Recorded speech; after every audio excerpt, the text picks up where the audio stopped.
mesa está titulada Atención de Adolescentes en un Hospital de Adultos. Esta presentación a cargo del doctor David Verón, que hoy no pudo venir. Vamos a leer igual su currículum. Es miembro de la División de Hematología y Oncología Infantil del Hospital Nacional Profesora Posadas, Hospital Municipal de Vicente López, profesor Dr. Ben Hussein, coordinador de la Comisión de Linfoma de Hodgkin en niños, adolescentes y adultos jóvenes del Grupo Cooperativo Argentino GATLA, miembro titular de la Sociedad Argentina de Hematología, miembro de la Subcomisión de Bioética de la Sociedad Argentina de Pediatría. Y en su lugar está el doctor Armando Ticón, que va a presentar después, más tarde.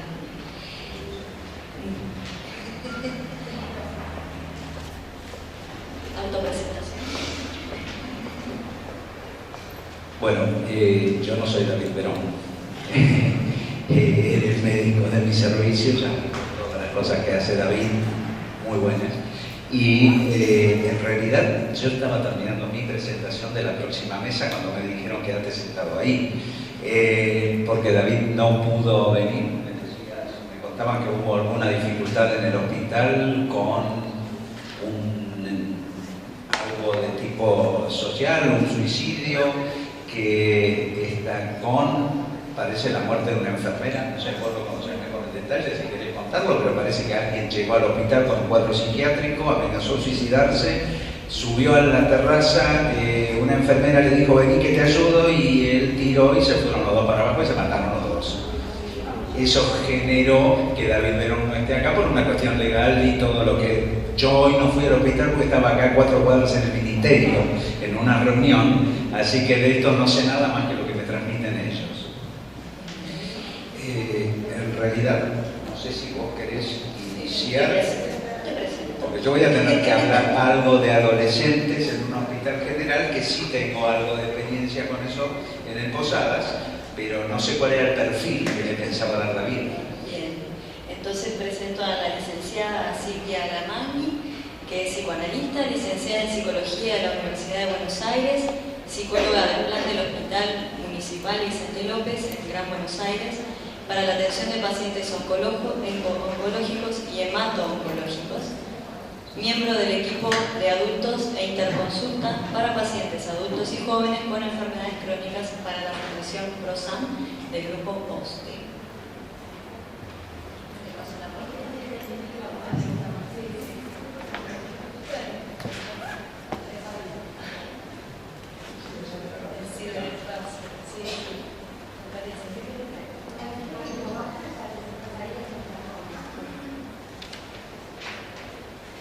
Bueno, les cuento un poco este incidente. Finalmente el doctor Verón no pudo salir del hospital y ahora estaba cortada la ruta por parte de los trabajadores del hospital.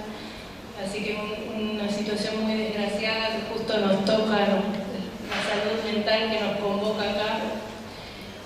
Así que bueno, lamento que con la ayuda del doctor voy a transmitir un poco lo médico, pero después me voy a dedicar a la parte psicosocial, que es otra parte del programa. Así que bueno, disculpas.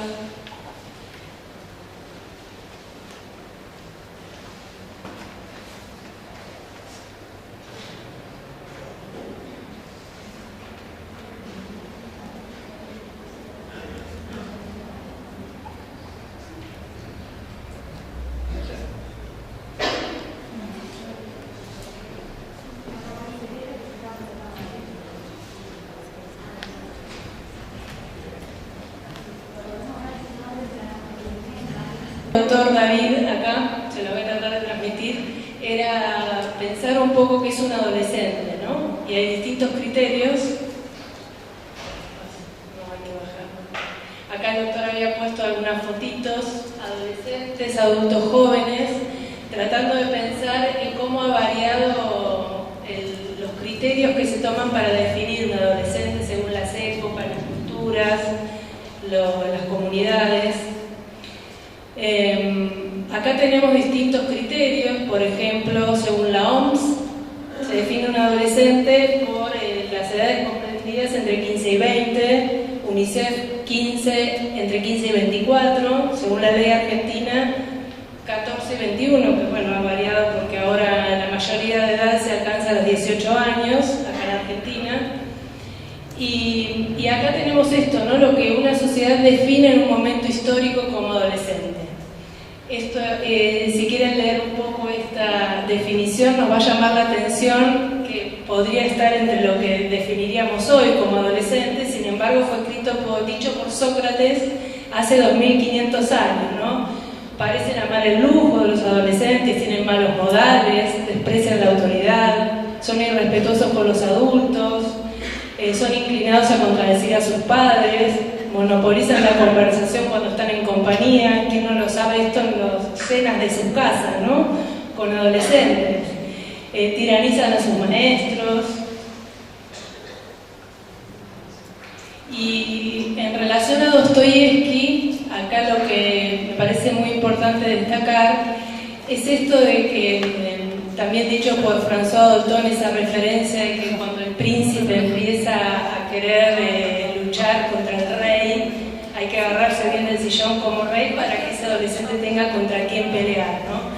Acá lo dice Dostoyevsky esto como que el padre debe ser capaz de doblarse junto a sus hijos en el sentido de compartir, poder ser un modelo de valores y correrse en lugar de saberlo todo, ¿no? Ser alguien con quien se puede intercambiar ideas, confrontar. Bueno, acá vamos a lo médico, te paso la posta al doctor. Bien, un primer comentario es que dentro de la oncología, ¿no es cierto?, se ha generado en los últimos años una nueva población por patología común y por igualdad en las edades, etcétera, que son el adolescente y el adulto joven. O sea, hoy, cuando se habla de cáncer infantil, siempre hicimos la extensión a los adolescentes. Pero los adolescentes en realidad también comparten con la tercera década de la vida, con el adulto joven en 20, 30 años, patologías que son comunes. Y lo cierto es que a lo largo del tiempo, muchas de estos adultos jóvenes con enfermedades más comunes en edades pediátricas se han beneficiado del tratamiento de los protocolos intensivos pediátricos, y eso hace que esa articulación entre los adolescentes y adultos jóvenes haga que de repente en nuestra extensión de la pediatría hacia la adolescencia aún lleguemos a ver pacientes de 20, 25 años que comparten patologías como los tumores óseos. Sarcoma de Ewing o el osteosarcoma son muchísimo más frecuentes y los oncólogos de adultos prefieren que los veamos nosotros los pediatras, independientemente de edad, porque la estrategia de tratamiento utilizada en pediatría ha beneficiado la curabilidad de estos adultos. Entonces, cuando hablamos, yo las diapositivas las voy viendo a medida que pasan porque no las conozco, ¿no? Cuando hablamos de la población de adolescentes, en las publicaciones habitualmente todavía figuran entre 15 a 19 años, ¿no es cierto?, en donde tenemos acá, está bien, no deja eso, porque de acuerdo a la población general que hay en cada uno, regionalmente para nosotros, en cada uno de estos países, Brasil, Argentina, Uruguay o Chile, tenemos unos casos estimados que para la población general, Brasil es un país muy grande con muchísima población, hay alrededor de 3.200 a 3.500 adolescentes con cáncer, que en la Argentina sería para nuestra población alrededor de 600, 650. Estos 600, 650 se sumarían a lo que sí tenemos perfectamente registrado en nuestro país a través del registro del ROA, del Instituto Nacional del Cáncer, que son alrededor de 1.400 chicos nuevos por cáncer. Cuando hablamos de estas cifras estamos hablando de chicos nuevos con cáncer todos los años, ¿sí? Uruguay y Chile, como países con menor población, tienen menor cantidad de adolescentes.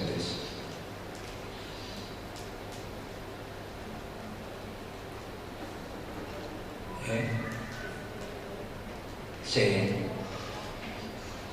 Bueno, esto es un poco lo que yo les mencionaba sobre la oncología en el adulto joven y cómo se han beneficiado la sobrevida y con los protocolos pediátricos. Archie Bleyer, que es el autor de este artículo, es un pediatra que en los últimos 20 años se ha dedicado más al integrar a los adolescentes en una patología como la oncológica, en donde el impacto de la enfermedad hace que encima le agreguemos un factor que es la falta de los adolescentes de un lugar y de un sentido de pertenencia de a dónde deben ser tratados. Creo que es uno de los problemas más críticos que existen, en donde los hospitales pediátricos, desde el punto de vista regulatorio e institucional, tienen el problema de tener resuelta la cosa porque se permiten internar chicos con cáncer hasta los 15 años, punto. De ahí al otro lado. No es lo mismo cuando son pacientes ya tratados por la institución y que puedan tener una recaída, porque ahí sí la pertenencia al grupo terapéutico inicial hace que poder, y se puede, de hecho se puede internar y tener chicos de 18 o 19 años en hospitales pediátricos. Pero lo cierto es que el adolescente no tiene un lugar, y la primera observación que se puede hacer sobre dónde tiene que estar tratado un adolescente depende de la primer consulta oncológica que haga y de quién es, cómo está estructurada la familia. Hay adolescentes que vienen a la consulta o consultan, no digo que vienen desde lo pediátrico, pero digamos, no es infrecuente para los oncólogos infantiles que a la consulta venga un adolescente en nuestro país con su padre y con su madre. Pero en otras culturas va el chico de 19 años solo o con su pareja o incluso con hijos y ya tiene estructurada otra familia. Y entonces hay que ver, una cosa es lo oncológico estricto de cuál es el mejor protocolo de tratamiento que se aplica y lo otro es cuál es el mejor lugar donde debe aplicarse ese tratamiento, ¿no es cierto? Entonces eso es muy variable, es decir, nosotros los latinos paternalistas tendemos a decir los adolescentes hasta los 20 años la tenemos que tratar nosotros. De hecho, en el Hospital Posadas tenemos eso de internar 18 o 19 años en hemato-oncología pediátrica, pero yo admito que tiene sus dificultades, es decir, me siento tranquilo desde el punto de vista oncológico que creo que le estamos ofreciendo la mejor opción terapéutica, ¿sí? Pero dificultades institucionales existen porque ese adolescente está en un lugar con chicos más chiquitos y no es eso el mayor problema, porque el mayor problema está en el equipo de salud. Es decir, no es los adolescentes, por lo menos en mi experiencia, yo tuve la posibilidad de hacer la experiencia de internar adolescentes en el sector de adultos, seguirlo nosotros, o sea que desde lo terapéutico hacía lo que nosotros creíamos que era su mejor opción, pero desde el lugar físico, geográfico, era oncología de adultos. Les aseguro que algunos de esos chicos vinieron a plantear venir a pediatría, porque un chico de 18 años probablemente se banque más en la cama de al lado a un chiquito de 1 año llorando y berreando toda la noche porque se debe parecer algo a su hermanito posible, que estar en una habitación con 3 personas de 70 u 80 años con cánceres avanzados y progresivos, porque la visión es totalmente diferente. Es decir, oncología de adultos no interna casi nada, se interna poco, porque las patologías, o sea, después en la presentación mía yo voy a mencionar las diferencias de la patología. La oncología de adultos es carcinomas, es cáncer de pulmón, cáncer de colon, cáncer hepático, cáncer de páncreas, toda una gran macana, porque la verdad, seamos realistas, las posibilidades de curabilidad, y ojo, hice abstracción del cáncer de mama, porque el cáncer de mama en el adulto, en la mujer mujer en este momento tiene, con toda la detección precoz y todas las campañas que se hacen y los procedimientos terapéuticos, tiene una altísima curabilidad. Entonces, por eso no la mencioné cuando mencioné lo otro, que realmente no es muy efectivo, ¿no es cierto? Entonces, los chicos adolescentes prefieren estar en un servicio de adultos, pero tampoco es un lugar, por lo que yo mencionaba, del equipo de salud. En un hospital general, con un servicio de pediatría y un servicio de oncohematología pediátrica, la atención del chico de 19 o 20 años la hacen los residentes de pediatría, ¿sí? Los residentes de pediatría no se sienten cómodos con chicos tan grandes. Segundo, desde el punto de vista clínico no están acostumbrados a manejar la parte clínica, sobre todo medio interno, líquidos, complicaciones infecciosas, de la misma manera que lo hacen como pediatras con los chicos de 2 o 3 años. Dale, divino, David. Pero un poco cuento lo que ha sido la experiencia mía en un hospital general, tratando de encontrar, y hasta ahora no lo logré y espero poder hacerlo, un lugar para los adolescentes. Creo que los adolescentes tienden a agruparse por sí porque se sienten contenidos en un marco de igualitario de edad, y en realidad, si bien tienen que ser cercano a lo pediátrico, tienen que tener un espacio propio, ¿no? Entonces, que no es el sector de adultos. Déjame ver si a David había puesto algo. Bueno, esto es lo que yo ya mencioné, que los protocolos pediátricos, porque, a ver, hubo un editorial hace unos años donde decía: los oncólogos pediatras somos mejores que los oncólogos de adultos. No, no somos mejores porque curamos más, sino simplemente porque las patologías son diferentes y eso hace la diferencia.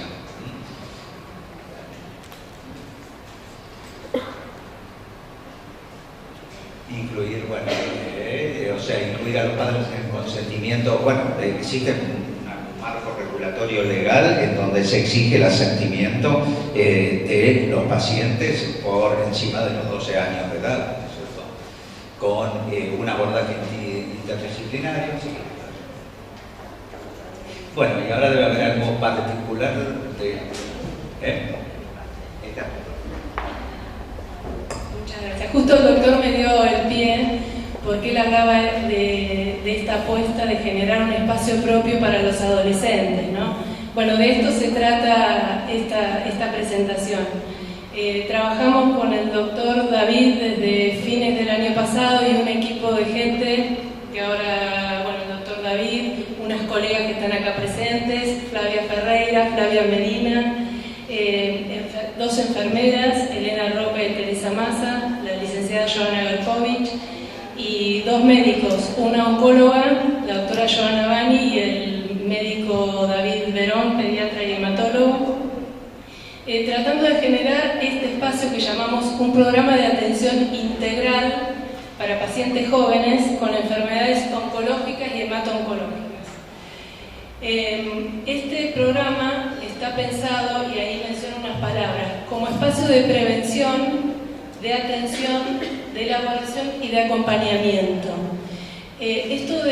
Ahora voy a presentar brevemente 2 casos donde vemos cómo intervenciones desde lo preventivo permitieron posicionarnos de manera de evitar, por ejemplo, duelos patológicos. Hay momentos en que se puede atender a los pacientes y trabajar en la elaboración de lo que les está pasando, y a veces solo se puede acompañar, ni más ni menos, ¿no? Por eso señalamos, incluye esta frase, donde a veces solo cabe acompañar ese sufrimiento, la presencia de un semejante ahí, cuando no hay otra cosa para hacer. En este programa lo que contemplamos es, como decía el doctor, incluir a la familia, al paciente, a la familia ampliada, y contemplando aspectos que usualmente quedan fuera de la atención, ¿no? No solamente lo médico, sino lo psicológico, lo social, lo que tiene que ver con la escuela. Los objetivos de este programa son mejorar la calidad de la atención, como les decía, por incluir aspectos que usualmente quedan fuera de la atención, mejorar la calidad en el trabajo del equipo tratante, en uno de los casos van a ver cómo esto lo trabajamos, y constituir una instancia que permita a veces los pacientes por desacuerdos o falta de diálogo entre la familia y el paciente o entre el equipo tratante y la familia, se producen abandonos de tratamiento que terminan con muertes que se podrían haber evitado, ¿no? Entonces esto también es una instancia al haber este espacio de reflexión donde estas cosas se pueden tramitar. Como les decía, incluimos en esto distintos actores, pacientes, familia empleada, amigos, vecinos. Como decía el doctor, a veces llega el paciente con su novia, con su papá, su mamá, con amigos. Tratar de incluir esto al equipo de salud y la institución. Y consideramos que el éxito del tratamiento depende de la inclusión de todos estos actores. Bueno, brevemente les voy a contar un caso. Bueno, no está el doctor. Javier es un chico de 16 años con un linfoma de buen pronóstico, y en esto de Javier, pero yo quiero contar Leo de 15 años, le decía, con un linfoma. Para ejemplificar cómo trabajamos esto de la inclusión de la familia en el programa y la severa crisis que enfrenta esta familia cuando uno de sus hijos está enfermo, este chico tenía, y lo pudimos detectar en las entrevistas como de orientación del principio del tratamiento, ni bien se hizo el diagnóstico, funcionaba como par de su mamá, no solo en la manutención de la casa, sino en el cuidado de sus hermanos. Y detectamos ahí que este chico estaba muy angustiado cuando tuvo que ser internado para hacer el tratamiento quimioterápico, porque abandonaba a sus hermanos, no los veía, estaba angustiado, eran hermanitos chiquitos. Tanto era así esto que peligraba la continuidad del tratamiento, porque él se quería ir de la internación. Bueno, ahí pudimos hacer unas reuniones, pedimos autorización, que no hay usualmente autorización para que entren hermanos chiquitos, pero la conseguimos para que los pudiera ver, y él de esa manera pudo continuar con el tratamiento. Por otro lado, este chico vive en un lugar muy carenciado, diríamos que la vivienda era indigente prácticamente, por las condiciones en las que vivía. Después del tratamiento quimioterápico tenía que volver a esos lugares con humedad, con las aguas hervidas alrededor de la casa. Esto también le dimos intervención a la trabajadora social, que pudo ir a hablar con gente del partido, de otro partido, no de Vicente López, sino de Tigre.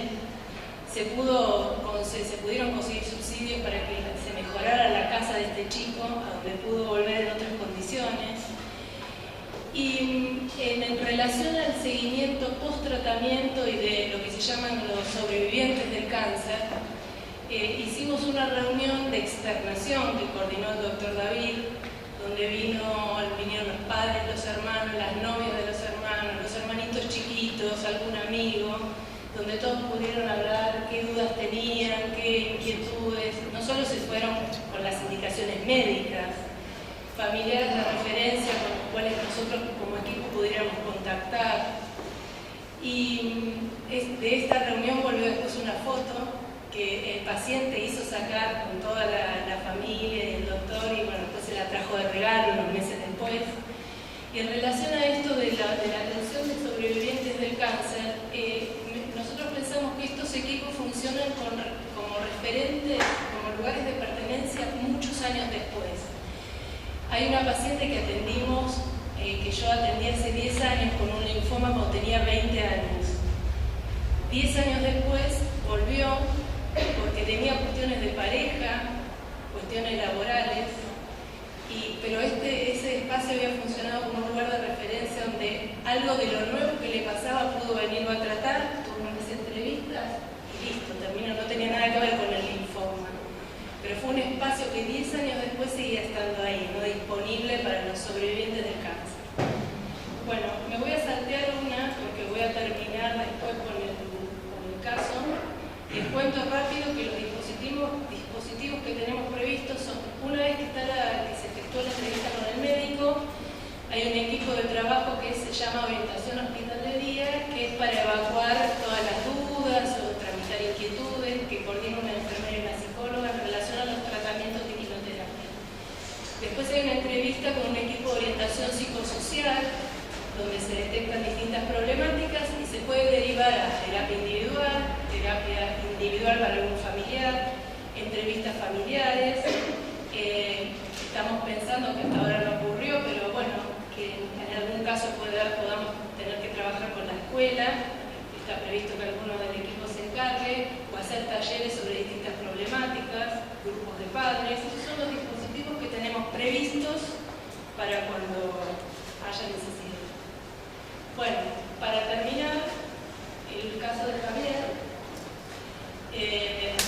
este caso fue un caso paradigmático para nosotros porque esto nos implicó poder seguir trabajando cuando ya no había cura posible con la mamá. Este era un chico de 21 años con un linfoma de Burkitt, de Burkitt, sí. Con muy mal pronóstico, único hijo, 20 años y finalmente falleció 5 meses después. El haber podido, la consulta, el chico todavía estaba en diagnóstico y va a parar a terapia intensiva y yo le dejo una carta, no conocíamos a los padres de dermatología, todavía estaba en diagnóstico, no había sido derivado. Dejo una notita en terapia intensiva dirigida a la mamá presentándome y con mi celular. Esa es la primera intervención. Después el chico sale de terapia intensiva, se empieza a tratar y demás. Y la mamá, yo detecto en la entrevista de orientación que el chico muy probablemente no pudiera trabajar demasiado, pero que sí la mamá era quien estaba angustiada, quien se enojaba con los médicos, quien oscilaba entre la negación y el enojo, y que tratándose de su único hijo iba a ser algo difícil, ¿no? Y empiezo a trabajar con la mamá. Cuando el chico se mejora un poco por un tiempo, la mamá deja de venir. Un día hago una recorrida por las salas de internación y hablo con el chico. Y me dice, la verdad que a mí lo que me preocupa es que mi mamá está chapita, me agobia con su angustia, entonces me doy cuenta que él, su demanda era alojar a mi mamá, el sufrimiento de mi mamá. Bueno, sigo trabajando con la mamá y de hecho sigue hasta hoy, hace 6 meses que el chico falleció y la mamá sigue viniendo a trabajar su duelo y esto también nos da la posibilidad no solo de esto que les decía, ¿no? De continuar con los cuidados cuando ya no había nada para hacer por el paciente, ¿no? Y la mamá hace poco vino con la notita que yo le había dejado en terapia intensiva, ¿no? La tiene en su billetera, me dice, ese teléfono. Y nos dio también la posibilidad a nosotros de elaborar nuestro propio duelo ahí, porque gran parte de este programa fue la reflexión que hicimos como equipo de aquel caso. Así que en parte este programa lleva el nombre de ese chico, ¿no? Bueno, muchas gracias.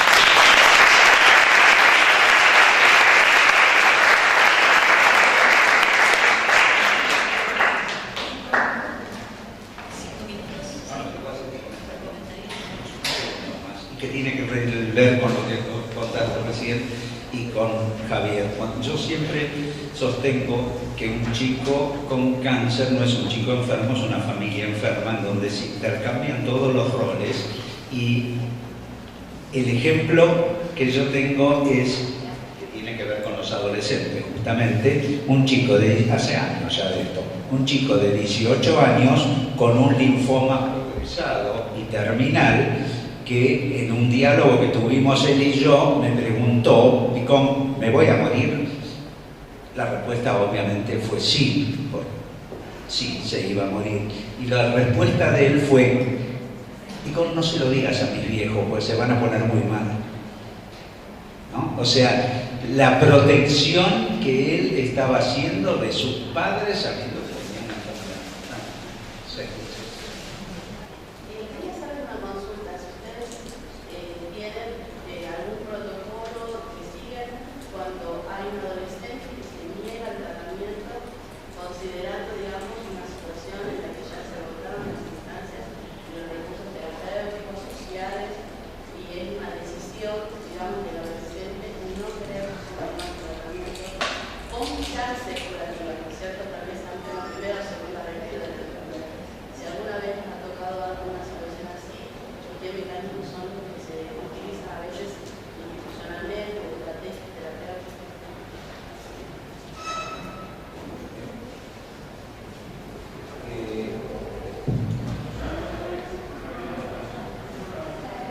En realidad, te digo, ese micrófono no anda. Ahora.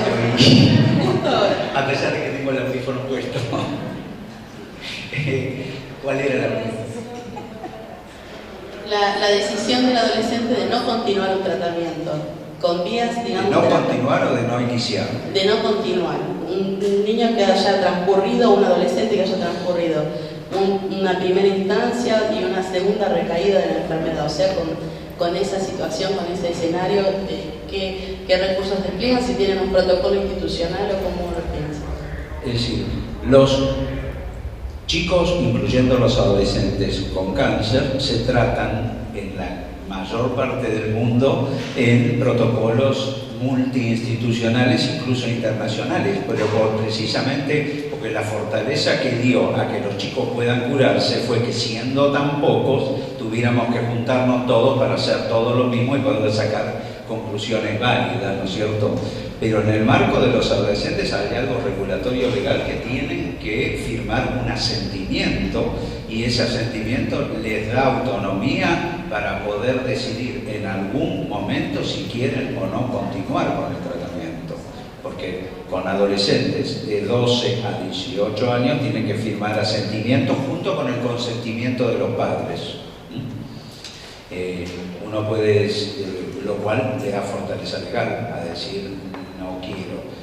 Hay muchos otros aspectos que tienen que ver con en qué lugar del tratamiento y con qué expectativas de rescatar o de curabilidad o del momento en que decide dejar el tratamiento, uno tiene que tratar de revertir eso en función de dar expectativas válidas, ¿no es cierto? Es decir, a veces puede ocurrir con chicos, adolescentes, que no quiero seguir el tratamiento, pero la verdad que uno desde el punto de vista oncológico dice, si él lo sigue, va a tener altas probabilidades de curarse. Entonces, eso, por más que haya un marco regulatorio legal, entra toda una situación de planteo y de trabajo sobre la familia, sobre el chico, para revertirlo, porque además nosotros estamos convencidos de que la chance de curación la tiene. Habría que averiguar las razones por las cuales no lo quiere hacer. Es muy complejo, ¿no? Pero digamos que desde el punto de vista del marco regulatorio, al firmar el asentimiento, tiene la posibilidad, todos los asentimientos o consentimientos lo tienen, de poder abandonar si así lo desean. Muchas gracias. ¿Sí? A veces el ya basta o el hasta acá llega antes que, digamos, la última chance terapéutica, ¿no? Por eso planteaba el caso de a veces adolescentes que ya transitaron distintos momentos y llegan a un estadio donde dicen, bueno, ya basta, aunque haya una chance mínima, hasta acá llego. Bueno, muchas gracias por la respuesta. Una preguntita cortita, si no, quizás se puedan acercar al equipo. Vale.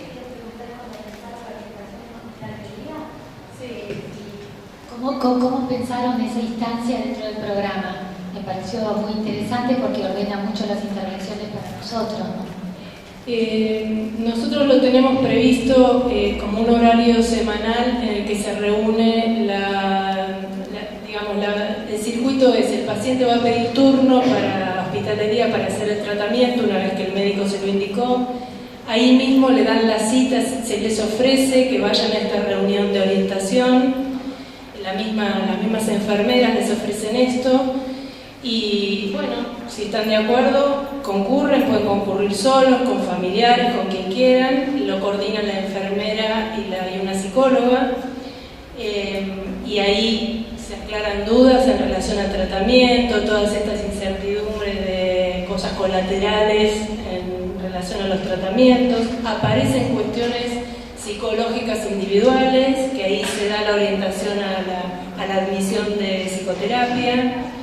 De esa forma, ¿no? Como que se abre ese espacio donde inquietudes en relación al tratamiento de quimioterapia no solo se puedan desplegar ahí, porque los pacientes, si no, van con mucha angustia al tratamiento, conocen el lugar donde se van a tratar. Bueno, lo pensamos en ese sentido, ¿no? Para que vayan con menos ansiedad y angustia al momento de la quimioterapia, con menos fantasía, ¿no?